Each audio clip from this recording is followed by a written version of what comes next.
55 करोड़ रोक लिया था, नहीं दे रहे थे। सरदार वल्लभ भाई पटेल थे, नेहरू जी थे, वो दोनों नहीं दे रहे थे।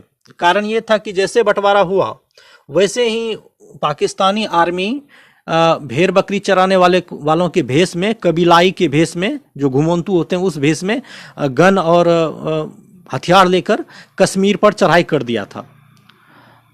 कश्मीर को अपने में मिलाने के लिए तुल गया था। तो इधर लड़ाई स्टार्ट हो गई थी। जब लड़ाई स्टार्ट हो गई तो ये बाकी 55 करोड़ यदि भारत पाकिस्तान को देता तो उस पैसे से वो हथियार खरीद के और उल्टा भारत को ही मारता। तो इस वजह से जो है कि सरदार पटेल बिल्कुल सख्त थे कि उसे पैसा नहीं देंगे। लेकिन ये जो प्रधानमंत्री थे जवाहरलाल नेहरू, वो ढुलमुल थे, वो गांधी जी के रवैये से ढुलमुल थे। कारण कि गांधी जी कहते थे कि नहीं उसको रुपया दो। इसी बात के लिए गांधी जी अनशन कर दिया कि नहीं उसको 55 करोड़ रुपया दो। अब इससे किसी का भी मूड गर्म आ जाएगा कि पाकिस्तान हमसे लड़ाई कर रहा है और गांधी जी कह रहे हैं उसको 55 करोड़ रुपया दो, ये क्या बात हुई। तो इसके पीछे गांधी जी का सोच ये था कि भारत ने वादा किया है तो वादा को निभाना भारत का काम है। भारत नया नया आज़ाद हुआ है, यदि भारत अपने वादे से मुकरता है तो दुनिया सोचेगी कि भारत डिफॉल्टर है एक देश के रूप में। उनका एक महान सोच था, लेकिन रणनीतिक रूप से उतना उचित नहीं था। और आज हम देख ही रहे हैं कि सबकी महानता कैसी है, अमेरिका क्या कर रहा है और बाकी देश क्या क्या कर रहे हैं। तो आज तो कोई नैतिकता ही नहीं रह गई है, कोई भी कैसे भी कर देता है, इंटरेस्ट की बात है।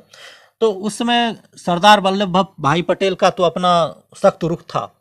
तो लेकिन गांधी जी के अनशन के कारण, आमरण अनशन मतलब जब तक मर न जाए तब तक अनशन जारी रहेगा और तब जब तक कि रुपया पाकिस्तान को मिले ना।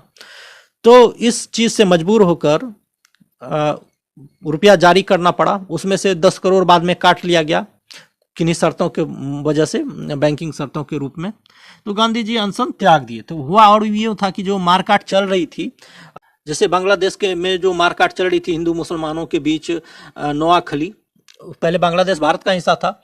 तो लेकिन उस समय 1946 के में जो मारकाट चल रही थी नोआखली में, तो हिंदू और मुस्लिम में जो लड़ाई हो रही थी, तो गांधी जी वहाँ जाकर समझा रहे थे।